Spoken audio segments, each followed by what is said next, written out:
साल 2022 के जुलाई महीने में अमरनाथ यात्रा अपने चरम पर थी। हजारों श्रद्धालु पहलगाम, बालटाल और सोनमर्ग के रास्तों से बाबा बर्फानी के दर्शन के लिए निकल चुके थे। सुरक्षा एजेंसियां सतर्क थीं, लेकिन उस रात पहलगाम में कुछ ऐसा हुआ जिसने पूरी घाटी को हिलाकर रख दिया।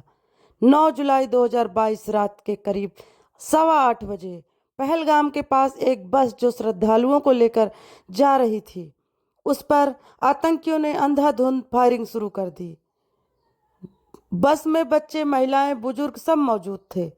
अचानक गोलियों की बौछार, चीख पुकार, खून से सनी सड़कें, सब कुछ ही मिनटों में हो गया। 9 श्रद्धालु मौके पर ही शहीद हो गए और 15 से अधिक घायल हुए। हमले की खबर दिल्ली पहुंची तो तत्काल गृह मंत्रालय में आपात बैठक हुई। राष्ट्रीय सुरक्षा सलाहकार अजीत डोभाल, रा और आईबी प्रमुखों को बुलाया गया।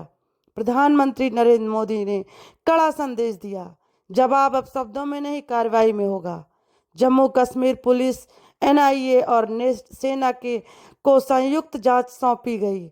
ड्रोन, सैटेलाइट और ह्यूमन इंटेलिजेंस के जरिए उन आतंकियों की पहचान की गई जो इस हमले के लिए जिम्मेदार थे। जल्द ही इनपुट मिला कि यह हमला लश्कर-ए-तैयबा के एक नए मॉड्यूल ने किया था, जिसमें स्थानीय युवकों को भी शामिल किया गया था और उन्हें पहलगाम के पास के जंगलों में ट्रेनिंग दी जा रही थी। एनएसजी और पैरा स्पेशल फोर्सेज के चुनिंदा कमांडोज को श्रीनगर एयरबेस में लाया गया। मिशन का नाम रखा गया ऑपरेशन सिंदूर।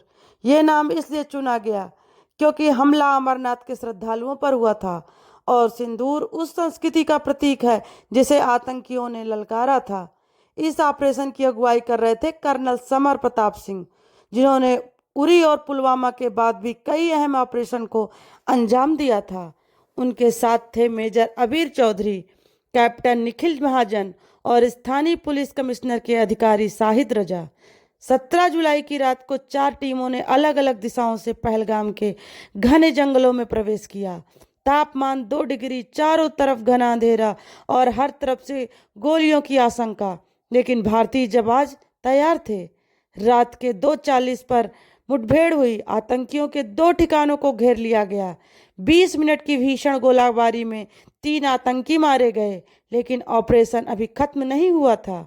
दूसरे दिन सुबह 5 बजे एक गुफा में छिपे आतंकियों ने अचानक हैंड ग्रेनेड फेंके। कैप्टन निखिल महाजन ने ग्रेनेड को अपनी बॉडी से ढककर 2 जवानों की जान बचा ली, लेकिन खुद शहीद हो गए। उनकी अंतिम सांसें थीं, माँ को कहना, बेटा अपना वादा निभा गया। पूरा देश भावुक हो गया, लेकिन कोई रुका नहीं। तीसरे दिन यानी 19 जुलाई को सबसे खतरनाक आतंकी मुजफ्फर भट्ट, जो इस मॉड्यूल का मास्टरमाइंड था, उसे ट्रैक किया गया। एनएसजी के स्नाइपर टीम ने 800 मीटर दूर से उसे निशाना बनाया। एक ही गोली, आतंक का अंत। ऑपरेशन सिंदूर समाप्त हुआ। भारत ने एक बार फिर आतंक को करारा जवाब दिया। ऑपरेशन सिंदूर में कुल 11 आतंकियों का खात्मा हुआ। इसमें से 4 पाकिस्तानी मूल के थे और 7 स्थानीय युवकों को बहकाकर बनाया गया था। भारत ने पाकिस्तान को डोजियर सौंपा। अंतर्राष्ट्रीय मंचों पर भी पाकिस्तान की निंदा हुई। प्रधानमंत्री ने लाल किले से अपने भाषण में ऑपरेशन सिंदूर का जिक्र किया और शहीदों को नमन किया। कैप्टन निखिल महाजन की पत्नी पूजा ने अपने पति की वर्दी पहनकर, मैं भी सेना में भर्ती होंगी ताकि देश के दुश्मनों को जवाब दे सकूं, ऐसा बोला। कांस्टेबल लियाकत अली, जो एक मुस्लिम जवान थे, उन्होंने 5 लोगों की जान बचाई और कहा, मजहब नहीं, वतन मेरा ईमान है। ऑपरेशन सिंदूर के बाद स्थानीय लोगों में विश्वास जगा। कश्मीर की नई पीढ़ी को यह दिखा कि सेना की लड़ाई आतंक के खिलाफ है, न कि किसी धर्म या समुदाय के। कई युवाओं ने आतंकी संगठनों का साथ छोड़ दिया और मुख्य धारा में लौटे।